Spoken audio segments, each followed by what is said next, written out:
Hello everyone, कैसे हैं आप सब और क्या हाल समाचार हैं आपके। आज की वीडियो बहुत इंपॉर्टेंट होने वाली है क्योंकि ध्यान से देख लीजिएगा, क्योंकि आपको पता ही है ईरान और यूएस में वॉर चल रही है। बट वॉर चलना अलग है और वॉर का लेवल अब भयंकर हो चुका है। भयंकर कैसे हुआ है, मंडे को या अगले हफ्ते क्या ध्यान देना है, सब बताऊंगा। और अभी 19 जुलाई को शाम में 5 बजे वीडियो मैं शूट कर रहा हूँ, यानी 5 बजे तक की लेटेस्ट अपडेट को ऐड करूँगा, वरना कुछ भी ऊपर नीचे आप पैनिक करेंगे, मुश्किल में फंस सकते हैं। तो कहानी ये है कि फ्राइडे को जॉर्डन में एक यूएस बेस पर ईरान ने अटैक किया और 2 अमेरिकन सोल्जर मारे गए और एक मिसिंग है।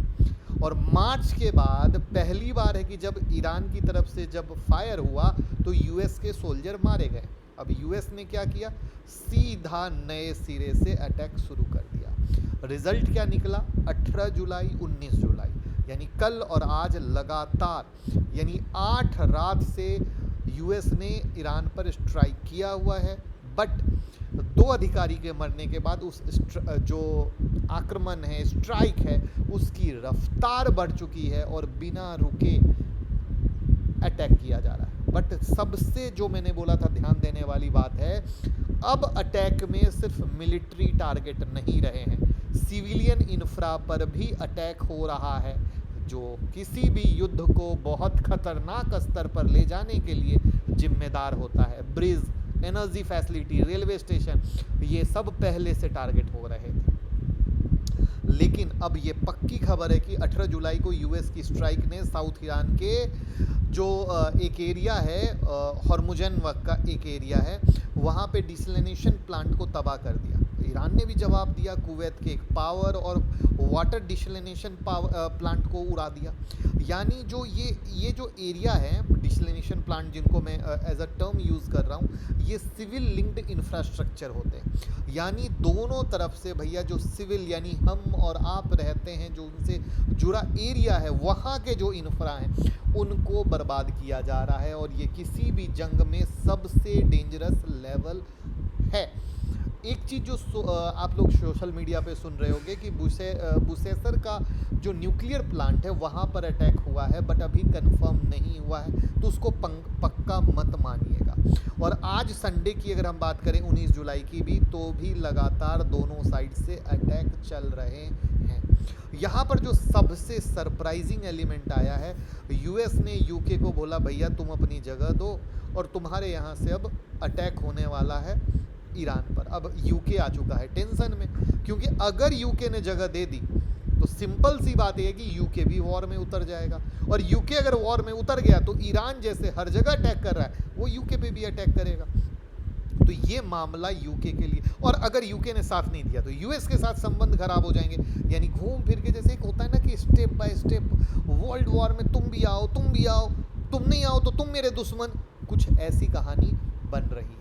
यहाँ पर एक चीज़ और समझनी बहुत ज़रूरी है कि पहले सिर्फ एक क्लेम था कि ईरान ने एमओयू फाड़ दिया है, बट अब ऑफिशियली कंफर्म हो चुका है कि भैया ईरान ने एमओयू को सस्पेंड डिक्लेयर कर दिया है। यानी जो इनके बीच पहले वॉर शुरू हुई, फिर बात आई कि चलो अब हम लोग शांति स्थापित करते हैं, बट वो शांति स्थापित नहीं हुई और ये अनदर लेवल पे शुरू हुआ है, वो क्लियर कट है। अब यहाँ पर एक बात ये जान लीजिए, पूरे वॉर में अब तक 16 यूएस सर्विस मेंबर मारे जा चुके हैं। तो अब सोचो, भले ही मतलब हवा में वॉर हो रहा है, बट हवा में वॉर होने के बाद भी 16 यूएस सर्विस मेंबर मारे जा चुके हैं। यूएस ने नेवल ब्लॉकेड लगा दिया है स्ट्रेट ऑफ हॉर्मुज से गुजरने पर। तो अभी वहाँ पर ईरान कह रहा है मेरा कब्जा है, यूएस कह रहा है मेरा कब्जा है। किसका कब्जा है कुछ क्लियर नहीं है, मामला फंसा हुआ है। यहाँ पर स्पेशली जो मुझे पर्सनली लगता है कि वर्ल्ड फोरम से एक चीज़ क्लियर होनी चाहिए कि वहाँ पर किसका मालिकाना हक है। कुछ चीज़ें, क्योंकि ये यहाँ पर टेबल पे तो बातें ही नहीं हो रही हैं, हर आदमी अपने आप में राजा बाबू बनकर मारपीट करने में लगा है, देसी भाषा में कह दूँ। और जब देसी भाषा में इस तरीके से कहानी होती है तो कोई सॉल्यूशन नहीं होता है, ठीक है, कोई सॉल्यूशन नहीं होता। और वही प्रॉब्लम यहाँ पर हो रही है, जिसका इम्पैक्ट आपको कैसे दिखेगा वो मंडे पे।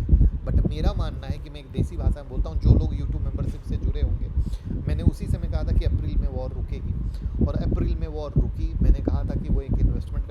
है, आप लोग अपना चेक करिएगा। आप एक चीज़ गौर कर लीजिए कि जो उस समय लो लगा वो लो अब नहीं आएगा।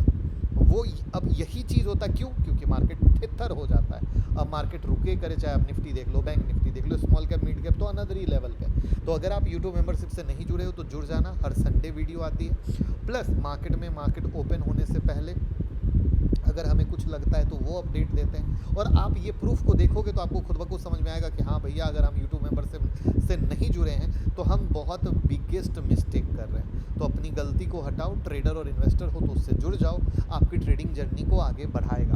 तो यहाँ पर मेरा मानना है कि मार्केट क्या है, सिंपल भाषा में कहूँ तो कंफ्यूज है कि मैं किसके साथ जाऊँ, मैं किसको फॉलो करूँ। तो मार्केट हमारी सिर्फ अर्निंग सीजन को फॉलो कर रहा है, जिस पे जो हमारा मेन चैनल है मुकुल अग्रवाल नाम से, उस पर हमने earning season HDFC bank, ICICI bank, Axis bank, Kotak Mahindra bank और पीएनबी के जो रिजल्ट आए हैं उसकी पूरी एनालिसिस डाल दी है।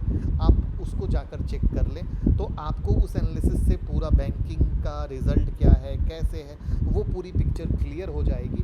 बट ओवरऑल मुझे लगता है न घबराने की ज़रूरत है, न खुश होने की ज़रूरत है। मार्केट ऐसा मतलब मरेला पड़ा हुआ है ना, मैं ईमानदारी से बोलूँ, जो कहता है भैया कुछ रिजल्ट दिखाओ तो कुछ समझ में आए और करें। क्यों? क्योंकि देखो वॉर की न्यूज़ पे थोड़ा सा फिर गिर जाता है, फिर थोड़ा सा बढ़ जाता है, तो एक मार्केट खुद कन्फ्यूजन में कि मुझे जाना किधर है। तो वहाँ पर अगर हमारे इंडिया के जो कॉर्पोरेट रिजल्ट आ रहे हैं वो अगर अच्छे आते हैं तो वो मार्केट को डेफिनेटली संभालेंगे और वो ऊपर ले जाने में हेल्प करेंगे। क्योंकि हाँ, एक चीज़ और बता दूं कि यहाँ पर ये वॉर की तो कहानी चल रही है, क्रूड ऑयल ऊपर है, वो चल रहा है, बिल्कुल सही है। क्रूड ऑयल आगे में हमें तकलीफ देगा, वो भी सही है। कंपनियों के रिजल्ट आगे वाले क्वार्टर में ख़राब होंगे, वो भी सही है। बट क्या क्रूड ऑयल पहली बार महंगा हुआ?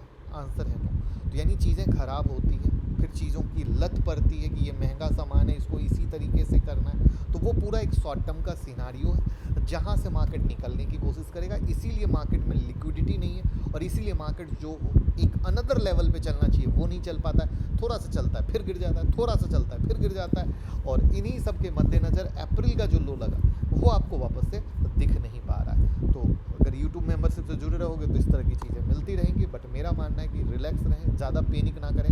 जितना ज़्यादा वीडियो, जितना ज़्यादा आर्टिकल देखेंगे वो आपको पैनिक करेगा। और यूट्यूब मेंबरशिप से जुड़ जाएं, डीमेट अकाउंट या क्रिप्टो में अकाउंट ओपन करके हमें सपोर्ट कर सकते हैं। बहुत सारा फ़ायदा आपको मिलेगा, लिंक डिस्क्रिप्शन में है। Thank you.